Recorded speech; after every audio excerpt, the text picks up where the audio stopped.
Hello students, very good afternoon to all of you. मैं से एक बार फिर से आप सभी साथियों का स्वागत करता हूं आपके अपने परिवार, जिसमें हम लोग डिस्कस करने वाले हैं आज बेहद इंपॉर्टेंट टॉपिक को। जब भी कभी आप किसी भी सब्जेक्ट का एग्जामिनेशन दे रहे होंगे जहां पे लैंग्वेज आती है, तो आपको पता है इंग्लिश या हिंदी दो लैंग्वेज आपके पास एग्जाम में पूछी जाती है और दोनों ही चीज़ें एक ही जगह से स्टार्ट होती हैं। वो होती हैं अल्फ़ाबेट्स यानी कि वर्णमाला से।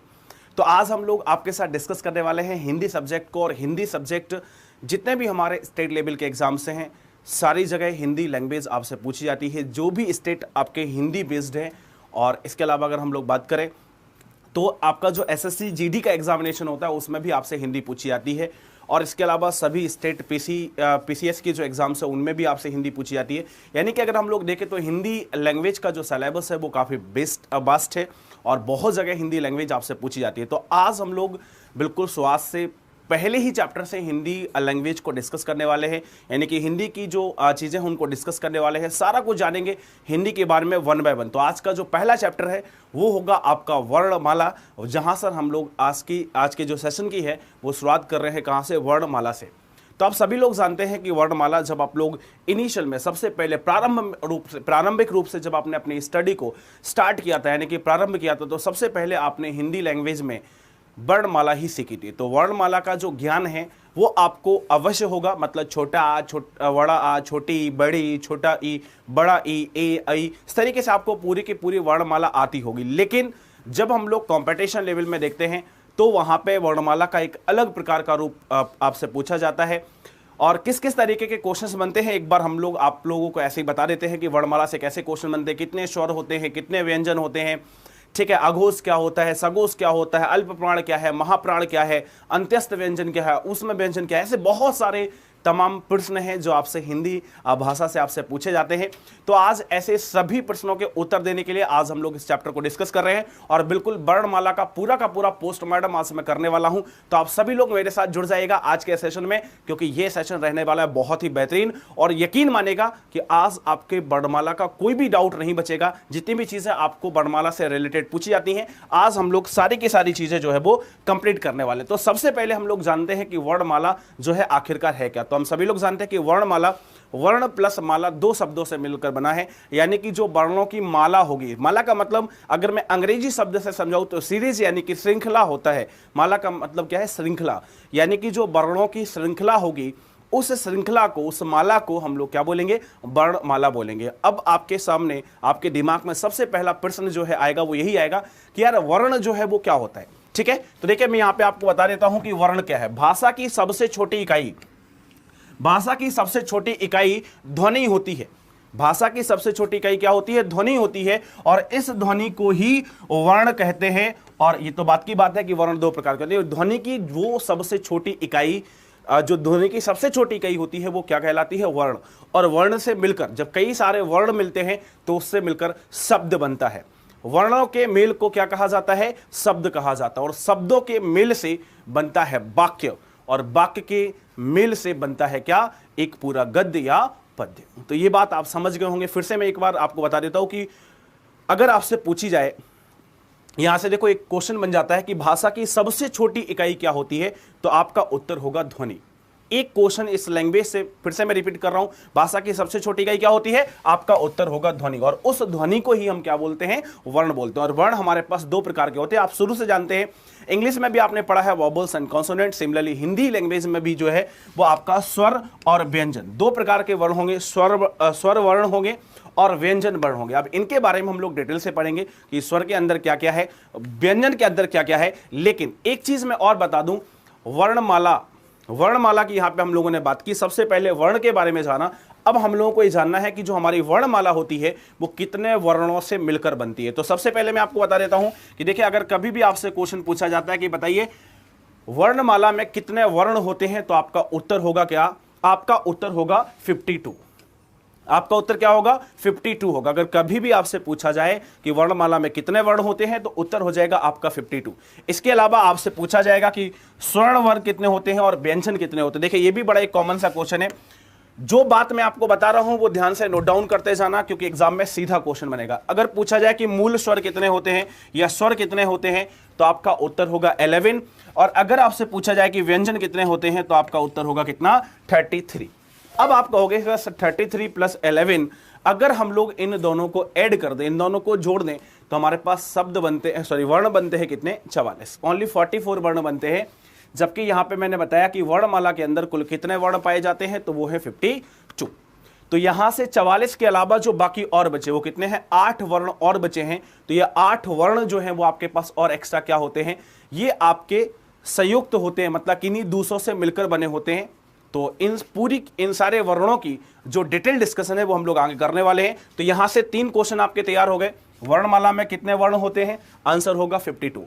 स्वर कितने होते हैं मूलतः, तो उत्तर होगा 11। मूलतः व्यंजन कितने होते हैं, तो आंसर होगा कितना, 33 होगा। कितना होगा, 33 होगा। ठीक है। और एक चीज और, वर्णमाला की सबसे जो छोटी इकाई है, भाषा की जो सबसे छोटी इकाई, उसको क्या बोलते हैं, तो आप कहोगे ध्वनि बोला जाता है। अब आगे हम लोग बढ़ रहे हैं। देखिए जो 52 हमारे पास हिंदी वर्णमाला में वर्ण है, ये मैं आपको बता चुका हूं कि हिंदी वर्णमाला में कुल 52 वर्ड होते हैं। कौन कौन से होते हैं, तो देखिए इसमें 11 हमारे पास स्वर हैं, 4 अंत्यस्थ व्यंजन हैं, 4 संयुक्त व्यंजन हैं, 1 अनुस्वार है, 25 स्पर्श व्यंजन है, 4 ऊष्म व्यंजन है, 2 द्विगुण व्यंजन है और 1 विसर्ग हमारे पास है। इस तरीके से ये 52 के 52 जो वर्ण हैं वो कंप्लीट होते हैं। मेरे भाई ये जो मैं आपको बता रहा हूं ना, इसका स्क्रीनशॉट ले लेना, इसका सभी लोग स्क्रीनशॉट ले लेना, क्योंकि ये आपके लिए यहां से % डेफिनेटली आपका एग्जाम में बनने वाला है। एक बार फिर से रिपीट करता हूं, 11 स्वर होते हैं, पहले बता चुका हूं। 4 अंत्यस्थ व्यंजन होते हैं। अंत्यस्थ व्यंजन किन्हें कहा जाता है, कौन कौन से अंत्यस्थ व्यंजन होते हैं, आगे हम लोग व्यंजन के बारे में जब पूरा डिटेल पढ़ेंगे तो बताऊंगा। 4 संयुक्त व्यंजन होते हैं। संयुक्त व्यंजन कौन कौन से होते हैं और किन किन वर्णों से मिलकर बने होते हैं, ये भी क्वेश्चन आपके लिए बहुत इंपॉर्टेंट होता है। सिमिलरली 1 अनुस्वार होता है, ठीक है। 25 स्पर्श व्यंजन होते हैं, ये भी आपको ध्यान रखना है क्या क्या स्पर्श व्यंजन होते हैं, इसके बारे में डिटेल से चर्चा करूंगा। उसमें व्यंजन द्विगुण, द्विगुण का मतलब ऐसे व्यंजन जिनमें 2 गुण पाए जाते हैं, उनको हम लोग क्या बोलते हैं, द्विगुण बोलते हैं। और एक विसर्ग होता है, मतलब जिसमें विसर्ग लगा रहता है, उसको विसर्ग कहा जाता है। अब सबसे पहले आ जाते हैं आपके स्वर वर्ण जो है वो सबसे पहले आपके सामने आ जाते हैं। तो सबसे पहले हमें जानना है कि हमारे पास जो स्वर वर्ण हैं वो क्या क्या होते हैं, ठीक है। तो पहले तो ये जानना है कि स्वर क्या होता है। सबसे पहले आप जान लीजिए कि स्वर क्या होता है। वो वर्ण जो एक ही उच्चारण करने पर एक ही प्रकार की ध्वनि बनाता है, वह स्वर वर्ण कहलाता है। देखें, पहले आप समझ लीजिएगा कि स्वर जो होता है, कई लोग ऐसे कहते हैं कि स्वतंत्र इकाई होता है, लेकिन ध्यान रखिएगा स्वर जो है, आपको यहां पे बताया कि वह वर्ण जो एक ही उच्चारण करने पर एक ही प्रकार की ध्वनि बनाता है। इसका मतलब यह हुआ कि अपने आप में ये स्वतंत्र होता है, फ्री होता है, मतलब किसी दूसरे शब्द से मिलकर नहीं बना होता है। देखिए ऐसे समझ लीजिएगा, जैसे अगर हम लोग व्यंजन पे जाएं का पर, तो का जो है वो 2 शब्दों से मिलकर बना है, एक तो का से और एक आ से, ठीक है। का से और आ से मिलकर बना है क्या, का। तो इसका मतलब जो व्यंजन होता है वो संयुक्त होता है, मिश्रित होता है, जबकि जो हमारे पास स्वर है वो एक स्वतंत्र इकाई होती है, मतलब अपने आप में यूनिक होती है, अद्वितीय होती है, उसके साथ कोई भी और मिक्सअप नहीं रहता। यही बात यहाँ पे स्वर वर्ण के साथ कही गई है। जैसे उदाहरण में देखिए आप, आ, ई है, ऊ है, ये सारे हमारे किस नाम से जाने जाते हैं, प्राकृतिक स्वर के नाम से भी जानते हैं। तो अगर आपसे पूछा जाए कि निम्नलिखित में से कौन सा प्राकृतिक स्वर है या फिर प्राकृतिक स्वर नहीं है, तो ऐसे प्रश्न का उत्तर भी आप लोगों के द्वारा किया जा सकता है, ठीक है। यहां पर देखो मैंने बहुत स्पेशल बात आपको नोट बना के लिखी है, इस बात को आप नोट डाउन करना, बता भी चुका हूं। मूलतः स्वरों की संख्या क्या होती है, मूलतः स्वरों की संख्या 11 होती है। लेकिन यदि हम लोग अंग और आहा को जोड़ दें, देखिए ये अंग जो है इसको अनुस्वार बोला जाता है, ठीक है। इसको क्या बोला जाता है, अनुस्वार बोला जाता है। इसको क्या बोला जाता है, विसर्ग बोला जाता है, ठीक है, क्योंकि इसमें विसर्ग का प्रयोग होता है इसलिए विसर्ग है, और ये क्या है हमारे पास, अनुस्वार है, ठीक है। तो मूलतः स्वरों की संख्या जो है वो आपकी 11 होती है। लेकिन अगर अनुस्वार और विसर्ग इसमें दोनों जोड़ दें, जिसको एक साथ अयोग बाह्य कहा जाता है, एक साथ इनको क्या कहा जाता है, अयोग बाह्य कहा जाता है। अगर हम इसको और शामिल कर दें तो हमारे पास स्वरों की संख्या जो है वो कितनी हो जाती है, 13 हो जाती है, ठीक है। तो अगर पूछा जाए मूल स्वर कितने हैं, तो आपका उत्तर होगा 11। और अगर ये पूछा जाए कि कुल स्वरों की संख्या कितनी होती है, तो आपको उत्तर हो जाएगा क्या, 13। तो आपका उत्तर क्या हो जाएगा, 13 हो जाएगा। अच्छा, यहां पे एक बात और मैं आपको बता देता हूं। अगर आपसे पूछा जाए कि बताओ संयुक्त स्वर कौन कौन से हैं, ठीक है, अगर आपसे पूछा जाए कि बताइए संयुक्त स्वर कौन कौन से हैं, संयुक्त का मतलब ऐसे स्वर जो किन्हीं 2 लोगों से मिलकर बने हो, ठीक है।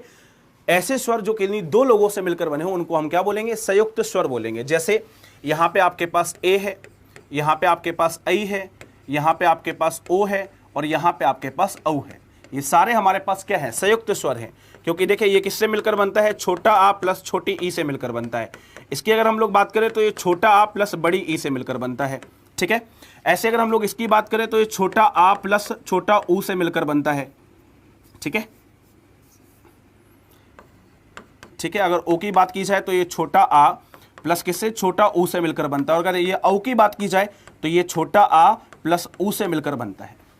तो ऐसे स्वर जो दो स्वर से मिलकर बनते हैं, ऐसे स्वरों को संयुक्त स्वर कहा जाता है। और ऐसे संयुक्त स्वर कितने होते हैं, 4 होते हैं, ए ऐ औ औ, ठीक है। ये हमारे पास 4 यहाँ पे क्या बन जाएंगे, स्वर बन जाएंगे। तो ये पूरी की पूरी बातें मैंने आपको स्वर के बारे में बता दी। देखिए कौन कौन से मूल स्वर हैं और कौन कौन से अयोग बाह्य स्वर हैं, इनके बारे में भी पूरा डिटेल मैंने आपको लिख के दिया है। सब मैं आपको PDF दूंगा, तो इसके बारे में आप सारी बातें समझ जाएंगे, ठीक है।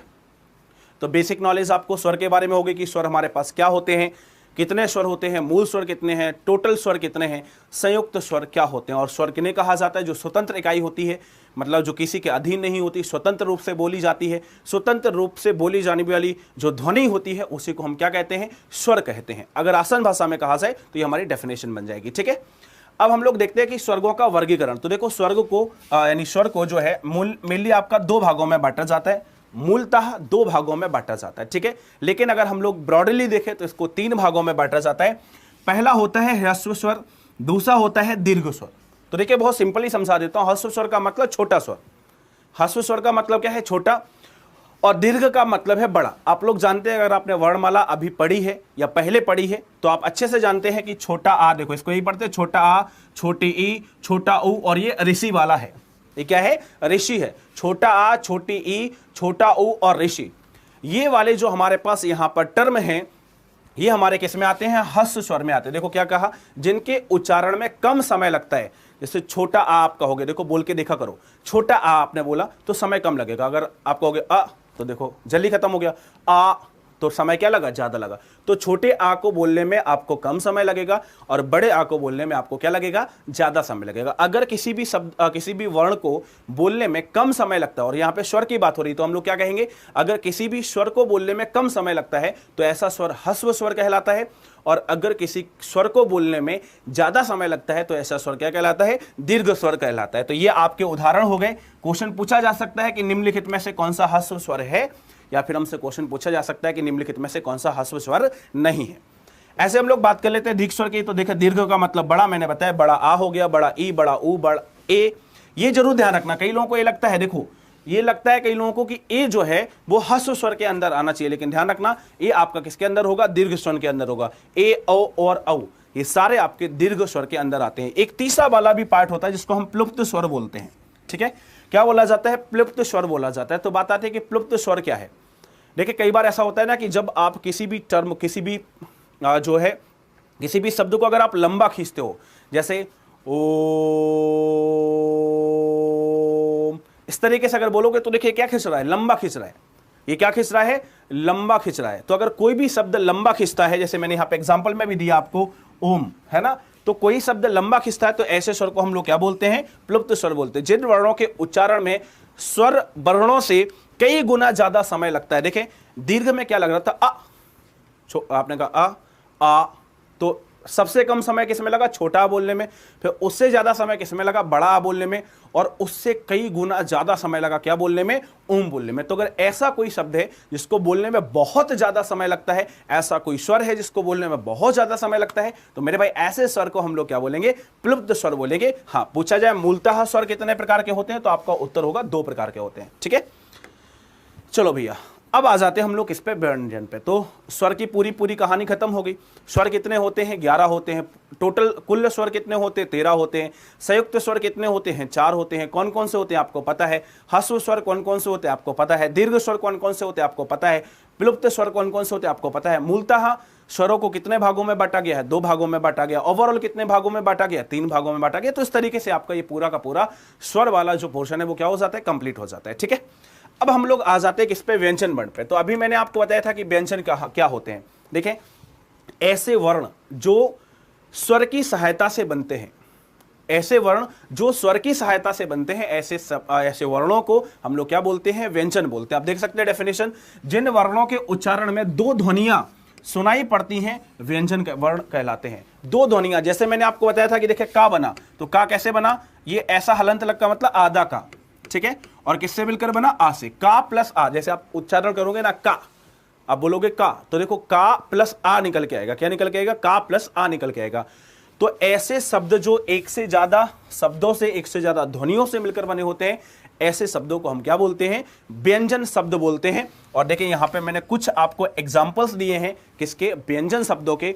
ये पूरी की पूरी मैंने आपको का से लेकर ज्ञा तक, आ से अहां तक, वहां तक आपको वर्णमाला लिख के दी थी, और का से ज्ञा तक यहां पर वर्णमाला लिख के दी है। ये सारे आपके उदाहरण हैं, ये सारे आपके एग्जाम्पल्स हैं किसके? व्यंजन के। हाँ, मैंने आपको बताया था कि अगर पूछा जाए नॉर्मली कि व्यंजन कितने होते हैं, तो आपका उत्तर होगा कितना? 33। अगर आपसे पूछा जाए कुल वर्ण कितने होते हैं, तो 52। नॉर्मली पूछा जाए व्यंजन कितने होते हैं, तो उत्तर होगा 33। अगर पूछा जाए कि स्वर कितने होते हैं, तो नॉर्मली पूछा जाए तो 11, ओवरऑल पूछा जाए तो 13। व्यंजन की बात करेंगे, अगर ओवरऑल व्यंजन पूछे जाएंगे तो वो कितना होंगे? तो आप कहोगे 52 से 13 हटा दो, 52 से 13 हटा दो, तो ओवरऑल आपके पास क्या आ जाएंगे? व्यंजन आ जाएंगे मूलतः, ठीक है। व्यंजन आपने पढ़ लिया। अब हम लोगों को जानना है कि जो व्यंजन हमारे पास हैं उनको किस किस भागों में वर्गीकृत किया गया है, यानी कि जो व्यंजन हैं वो कितने प्रकार के होते हैं। और ध्यान रखना, मैंने पहले ही कहा मेरे भाई कि वर्णमाला से आपका क्वेश्चन डेफिनेटली आता है, और बहुत अच्छे अच्छे क्वेश्चंस बनते हैं। सारे क्वेश्चन अगर आज की आपने क्लास कर ली तो सारे के सारे क्वेश्चंस जो हैं वो आपके क्या हो जाएंगे? कंप्लीट हो जाएंगे। इसके बाद कोई क्वेश्चन बचेगा नहीं। अब आपका देखो व्यंजनों का वर्गीकरण, तो सबसे पहले मैं आपको बता दूं कि सबसे पहले हमारे पास क्या बनता है? स्पर्श व्यंजन बनता है। तो बात कहा जाता है कि स्पर्श व्यंजन किसे कहते हैं? तो देखिए इसे कई लोग याद रखते हैं किससे?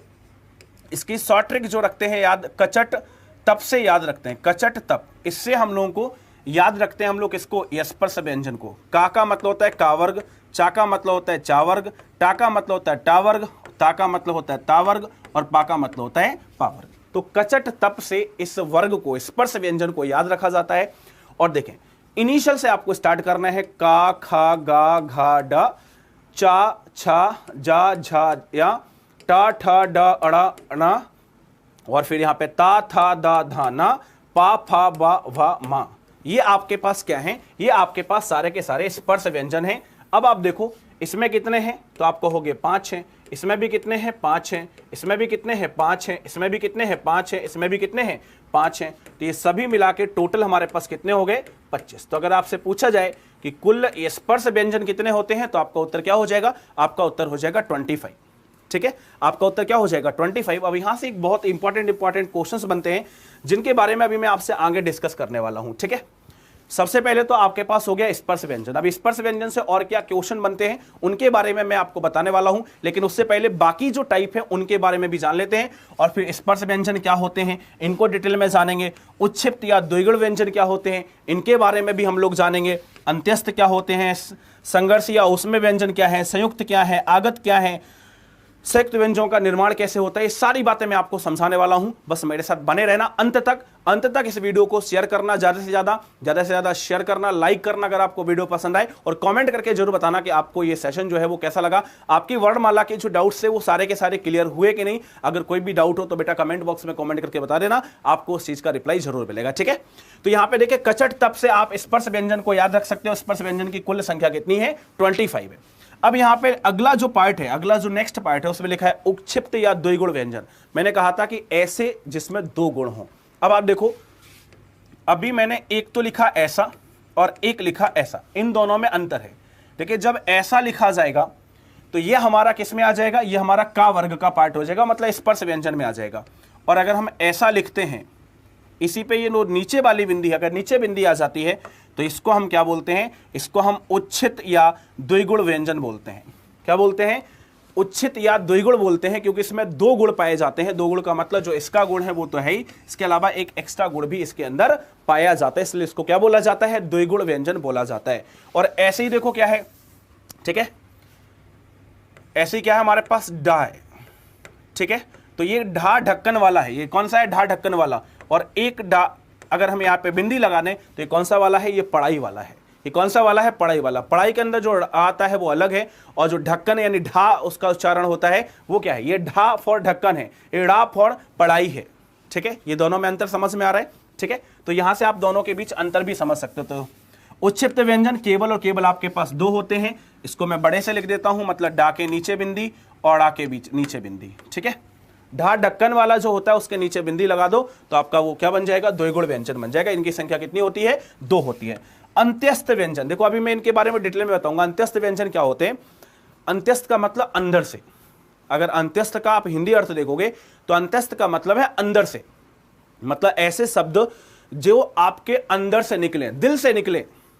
मतलब क्या हुआ, जब आप उन शब्दों को बोलो तो कहीं पर भी वो टच ना हो, ना तो आपके तालुब में, ना मूर्धन्य में, ना आपके ओष्ठ में, ना आपके दंत में, ठीक है, ना आपके कंठ में, वो सीधा अंदर दिल से निकले और कहां पे आ जाए, बाहर आ जाए मेरे भाई। ऐसे शब्दों को हम लोग क्या बोलते हैं, अंत्यस्थ व्यंजन बोलते हैं। आप देखो, अगर आप या बोल के देखोगे तो या कहीं पर भी नहीं टकराएगा, या सीधा अंदर से निकलेगा और कहां पे आ जाएगा, बाहर आ जाएगा। या रा बोलिए सीधा बाहर आएगा, ला बोलिए सीधा बाहर आएगा। तो ऐसे शब्द जो अंतर आत्मा से निकलते हैं, अंदर से निकलते हैं, कहीं पर भी टकराते नहीं हैं, सीधा बाहर आ जाते हैं, ऐसे शब्दों को हम लोग क्या बोलते हैं, अंत्यस्थ व्यंजन बोलते हैं। और कितने होते हैं, चार होते हैं। पूछा जाता है अक्सर कि निम्नलिखित में से कौन से अंत्यस्थ व्यंजन है, तो आपको ध्यान रखना है या, रा, ला, वा। या, रा, ला, वा। यार से लब हो गया, आप ऐसे याद रख सकते हैं। देखो, यार से लब हो गया, और यार से मतलब आपके दोस्त से प्यार कब होता है,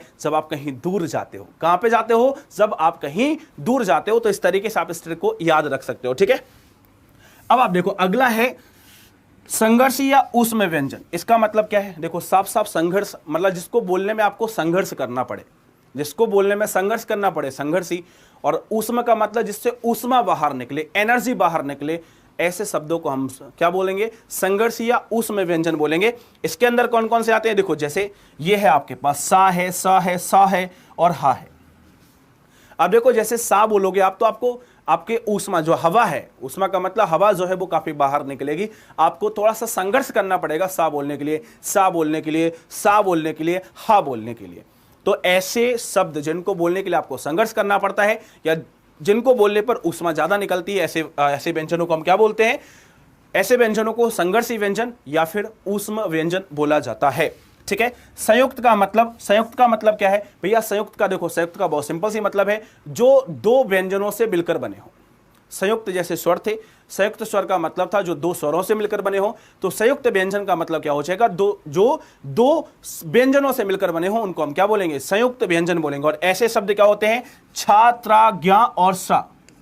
छा, त्रा, ज्ञा और सा, ये ऐसे शब्द हैं जो आपके बने होते हैं संयुक्त व्यंजन से, यानी संयुक्त व्यंजन से बने होते हैं, इसलिए हम इनको संयुक्त व्यंजन बोलते हैं। और बहुत इंपॉर्टेंट क्वेश्चन जो अगला यहां पे लिखा है, आगत व्यंजन थोड़ी देर रोक देते हैं, संयुक्त व्यंजनों का निर्माण।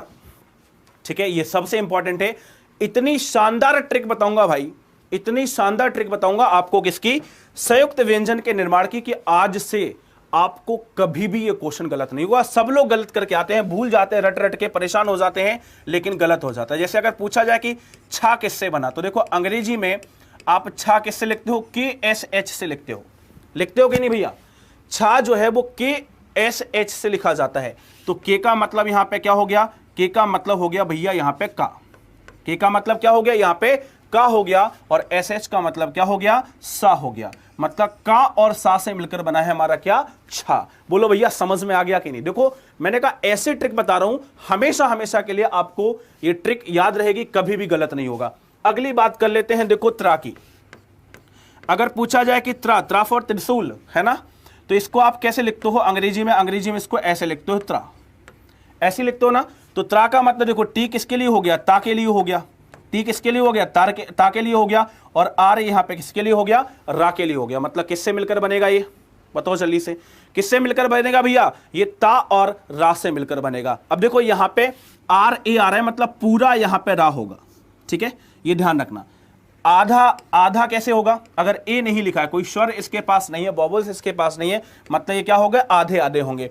और यहां पे देखो आर के साथ ए लगा है, मतलब क्या होगा, पूरा। तो आधा ता और पूरा रा, ये दोनों मिलकर आपके क्या बनाएंगे, त्रा बनाएंगे। क्या बनाएंगे, त्रा बनाएंगे। अब देखो और क्या है, इसके बाद हमारे पास ज्ञा है, ठीक है। अब अगर आप इस ज्ञा को लिखोगे तो इसको कैसे लिखोगे? देखो ज्ञा को आप ऐसे लिखोगे ना, अगर आप अंग्रेजी में ज्ञा को लिखोगे तो ऐसे लिखोगे। इसका मतलब हमारे पास क्या हो गया? इसका मतलब हो गया जा, ठीक है। इसका मतलब क्या हो गया? हमारे पास जा हो गया।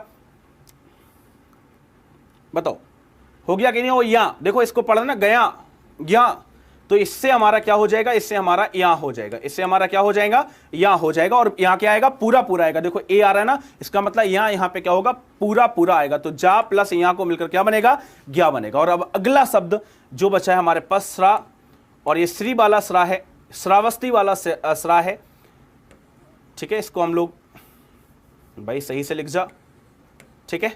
ये हमारे पास स्रा है। तो देखो इसको आप अंग्रेजी में कैसे लिखोगे? इसको आप अंग्रेजी में ऐसे लिखोगे, ठीक है। लिखोगे कि नहीं ऐसा भैया? स्रा ऐसे लिखते हो, ऐसे एच से लिखते हो, सॉरी ऐसे लिखते हो, स्रा।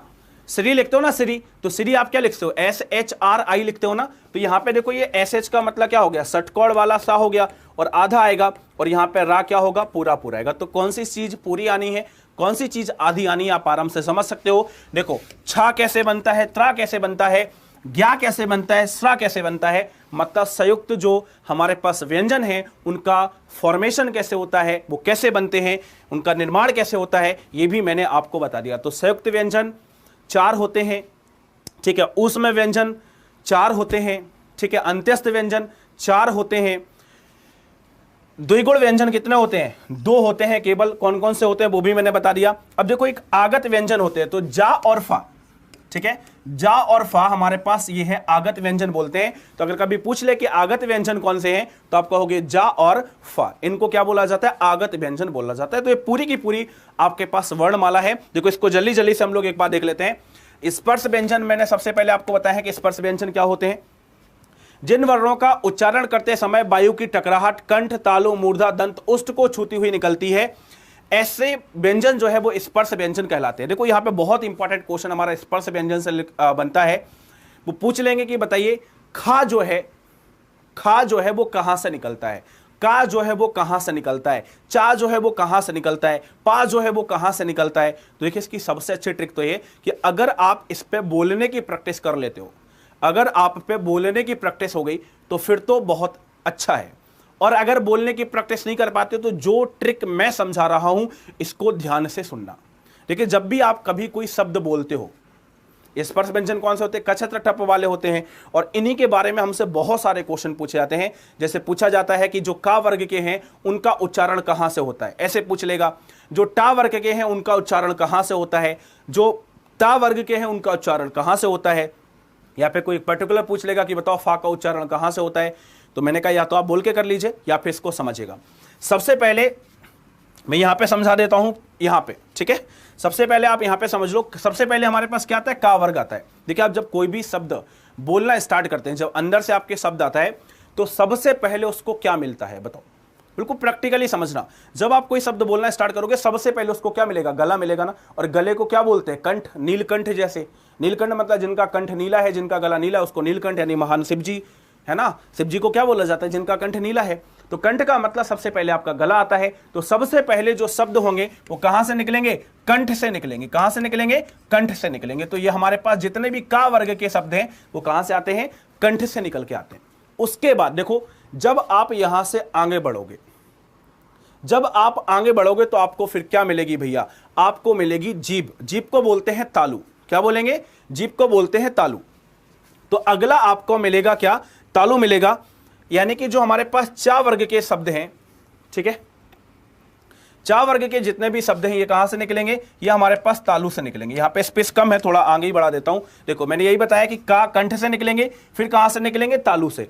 अब कई लोग ये भी पूछते हैं कि सर ये मूर्धन्य क्या होता है? कई जगह देखो मूर्धा लिखा होगा, कई जगह मूर्धन्य लिखा होगा, कई जगह क्या लिखा होगा? मूर्धन्य लिखा होगा। तो चाहे मूर्धन्य लिखा हो चाहे मूर्धा लिखा हो, ये एक ही बात है। अब देखो क्या होगा, पहले क्या है? गले आया, गले के बाद हमें क्या मिली? जीभ मिली। अब बॉडी स्ट्रक्चर देख लो, गला, गले के बाद क्या मिली? जीभ, यानी कि टंग मिली। टंग को क्या बोलते हैं? तालु बोलते हैं। अब आप देखो जैसे ये मान लीजिए ये हमारे पास तालु है, ठीक है, और ये मानव का मुख है। ये हमारे पास यहाँ पे ये क्या था? ये गला था हमारे पास, ये गला था, गले से जीभ जुड़ी हुई थी तो जीभ पे पहुंच गए। अब हम जब कोई शब्द बोलते हैं, देखो यहाँ पर हमारे ऊपरी परत होती है, जब ये जीभ ऐसी लग जाती यहां पर, ठीक है, जब ये जीभ ऐसी मुड़ के यहां पर टकराती है तो ऐसी क्रिया को हम मूर्धन या मूर्धा बोलते हैं। क्या बोलते हैं? मूर्धन या मूर्धा बोलते हैं। मतलब जब जीभ आपके ऊपर वाले पोर्शन में टकराती है तो वो आपका मूर्धन कहलाता है। जैसे देखो, आप बोलो टा, टा बोलोगे तो जीभ जाके फट से कहां लगेगी? ऊपर लगेगी। ठा, ठा बोलोगे तो आपकी जो जीभ है, जो आपका टंग है, वो कहां लगेगा? ऊपर लगेगा। ऐसे ड़ा बोलिए, ड़ा बोलिए, अड़ा बोलिए, आप इसमें से कुछ भी बोलेंगे आपकी जीभ ऊपर जाके लगेगी, और ऐसे सिचुएशन को हम क्या बोलते हैं? मूर्धन्य बोलते हैं या मूर्धा बोलते हैं। ठीक है, तो ये बात समझ में आ गई? ये बात समझ में आ गई कि नहीं? देखो, सबसे पहले कंठ से निकला तो क्या हो गया? कंठ से निकली आवाज। फिर आपका जीभ यानी कि तालु, तो तालु से निकली। फिर जीभ टकराई ऊपर, जीभ टकराई ऊपर तो क्या हो गया? मूर्धन हो गया। अब देखो, जीभ जहां पे खत्म होगी, जहां पे टंग खत्म होगी, तो बताओ अगला क्या आएगा? अगले आएंगे आपके तीत। क्या आएंगे? अगले तीत ही आएंगे ना, यानी कि दंत्य। तो अगला वाला क्या हो जाएगा? दंत्य हो जाएगा। और दांत के बाद क्या आएंगे भैया? दांत के आएंगे आपके ओठ रसीले, तेरे ओठ रसीले। क्या आ जाएंगे? ओष्ठ आ जाएंगे। तो अगला उच्चारण जो है वो कहां से हो जाएगा? ओष्ठ से हो जाएगा। बोलो क्लियर? बताओ भैया जल्दी से, क्या क्लियर हुआ कि नहीं?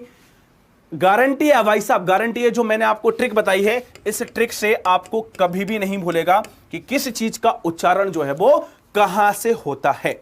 अब इसी में मैं सारी चीजें समझा देता हूं जो आगे भी आती हैं। देखिए, आपसे पूछा जाता है सघोष, ठीक है, सघोष या घोष भी, घोष अकेला कह देते हैं, या सघोष और अघोष। आपसे पूछा जाता है कि अघोष क्या है और सघोष क्या है या घोष क्या है। ठीक है, यह पूछा जाता है। और क्या पूछा जाता है? और आपसे पूछा जाता है कि जो अल्प प्राण होते हैं वो क्या होते हैं, और जो महाप्राण होते हैं वो क्या होते हैं। यह भी पूछा जाता है इसी वर्ग से, अल्प प्राण और महाप्राण। देखो, समझ लो, सारी चीजें क्लियर हो जाएंगी। अल्प को हम कैसे लिखेंगे? ALP, और महाप्राण को कैसे लिखेंगे? MP, शॉर्ट में। यहां से मैं ट्रिक भी बना दूंगा। अल्प का मतलब होता है कम, प्राण का मतलब होता है वायु। जब किसी शब्द को बोलने में कम वायु निकलती है तो ऐसे शब्दों को हम अल्प प्राण बोलते हैं। ठीक है, जैसे आप समझिए, आप का बोलिए और खा बोलिए। क ख क ख क ख, आप बोल के देखिए। जब आप का बोलेंगे तो आप ये पाएंगे कि का बोलने में हमारी जो आवाज है वो क्या निकलती है? वायु जो है वो कम निकलती है। खा को बोलने में क्या निकलती है? ज्यादा निकलती है। तो जहां पर वायु कम निकल रही हो वो भैया हमारा क्या हो जाएगा? ये वाला क्या हो जाएगा? ये हो जाएगा अल्प प्राण। मतलब इसमें वायु क्या है? कम है। इसमें वायु क्या है? कम है। अल्प मतलब कम, प्राण मतलब वायु, वायु कम है तो क्या हो गया? अल्प प्राण हो गया। ऐसे देखो, गा बोलिए और जा बोलिए, तो जा में ज्यादा वायु निकलेगी, गा में कम वायु निकलेगी, और ड़ा में ऐसे ही कम वायु निकलेगी। तो देखें, जो का है, जो गा है और जो डा है, इनको बोलने में वायु कम निकलती है, इसलिए ये हमारे पास हो गया अल्प प्राण। मतलब पहला, तीसरा और पांचवा। पहला, तीसरा और पांचवा। देखो, अल्प में कितने शब्द आ रहे हैं? 3 शब्द आ रहे हैं ना। अल्प में कितने शब्द आ रहे हैं? ALP, असिस्टेंट लोको पायलट नहीं है भाई साहब। ये अल्प में कितने शब्द आ रहे हैं? 3 शब्द आ रहे हैं। और अल्प में 3 शब्द आ रहे हैं, तो यहां पे देखो कितने शब्द हो गए? 3 शब्द हो गए। और बाकी ये जो 2 बचे, ख और जा, जिनमें ज्यादा वायु निकल रही है, वो किसके अंदर आ जाएंगे? वो आ जाएंगे महाप्राण के अंदर। किसके अंदर आ जाएंगे? महाप्राण के अंदर आ जाएंगे। उम्मीद करता हूं आप इतनी बात समझ गए होंगे। ठीक है, अब हम लोग बात कर लेते हैं सघोष की और अघोष की। ठीक है, तो अघोष क्या है? देखिए, जो पहले 2 शब्द हैं ये आपके अघोष हैं, और अगले जो 3 शब्द हैं, पहले 2 शब्द, पहले 2 शब्द, पहले 2 शब्द, पहले 2 शब्द, पहले 2 शब्द, ये हमारे किस में आएंगे? अघोष में आएंगे। और जो अगले 3 हैं, यहां पर ये वाले 3, यहां पर ये वाले 3, यहां पे ये वाले 3, ये हमारे किस में आएंगे? ये हमारे सघोष या घोष में आएंगे। तो पूरा का पूरा मैंने इसका पोस्टमार्टम कर दिया है। जल्दी जल्दी से जान लेते हैं। देखो, अघोष वर्ण क्या होते हैं? जिन ध्वनि के उच्चारण में उच्चारण तंत्र कंपित ना हो। इसका मतलब क्या है? ऐसे शब्द जिनको बोलने में वाइब्रेशन कम होता है। वाइब्रेशन का मतलब कंपन कम होता है, वो हमारे क्या हो जाएंगे? अघोष हो जाएंगे। जिनको बोलने में वाइब्रेशन कम होता है वो हमारे अघोष हैं, और जिनको बोलने में वाइब्रेशन अधिक होता है वो हमारे क्या हैं? सघोष हैं। ठीक है, देखो, मैंने यहां पे आपको क्या बताया? मैंने आपको बताया जैसे का और खा, मैंने कहा कि हमारे पास अघोष क्या होंगे? जिनमें कंपन कम होगा। देखो, आप का बोलिए, खा बोलिए, फिर आप गा बोलिए, जा बोलिए, डा बोलिए, तो आपका वाइब्रेशन जो है आपके अंदर क्या होगा? ज्यादा। जहां पे वाइब्रेशन ज्यादा वो सघोष या अघोष कहलाएंगे, जहां पर हमारे पे वाइब्रेशन कम वो क्या कहलाएगा? अघोष कहलाएगा। ठीक है, तो यहां पे मैंने उच्चारण आपके जो है एग्जाम्पल आपको पहले बता दिया। देखो, प्रत्येक वर्ग का जो पहला और दूसरा व्यंजन होता है वो हमारा क्या कहलाता है? अघोष कहलाता है। और जो हमारे पास तीसरा, चौथा और पांचवा वर्ण होगा वो क्या होगा? सघोष होगा, है ना। इसके बाद अल्प प्राण और महाप्राण मैंने आपको बता दिया। अल्प का मतलब कम वायु और महाप्राण का मतलब ज्यादा वायु, ठीक है। तो ये भी बता दिया कि पहला, तीसरा और पांचवा आपका क्या बनेगा, अल्प प्राण बनेगा, और दूसरा और जो चौथा व्यंजन होगा वो क्या होगा, आपका महाप्राण होगा, ठीक है। अंत्यस्थ व्यंजन, देखो अंत्यस्थ का मतलब भी मैं पहले समझा चुका हूं, जिनकी आवाज अंदर से निकले, आत्मा से निकले, ऐसे अंत्यस्थ व्यंजन कौन कौन से होते हैं, 11 होते हैं, पहले बता चुका हूं। ऊष्म व्यंजन या संघर्षी व्यंजन, जिसको बोलने में ऊष्मा ज्यादा बाहर आती है, जिनको बोलने में संघर्ष करना पड़ता है, ऐसे में ऊष्म संघर्षी व्यंजन है। उच्छिष्ट या द्विगुण, मतलब जिनके अंदर दो गुण पाए जाते हैं, जैसे यहाँ पे डा के नीचे बिंदी है, डा के नीचे बिंदी है, तो डा और डा हो जाएंगे। संयुक्त का मतलब जो दो व्यंजनों से मिलकर बने होते हैं, वो हमारे पास क्या है, संयुक्त व्यंजन है, ठीक है। और ये पूरा का पूरा एक स्ट्रक्चर भी बना के दिया है कि देखो हमारे पास क्या तैलु कहलाती है, कंठ क्या है, दंत क्या है, नासिका क्या है, उष्ठ क्या है, मूर्धन्य क्या है, ये सारी बातें भी मैंने आपको बताई गई हैं, ठीक है। तो उम्मीद करता हूं कि पूरा का पूरा जो सेशन है वो आपको अच्छे से समझ में आया होगा, ठीक है। फिलहाल इस सेशन को हम लोग यहीं पर एंड कर रहे हैं।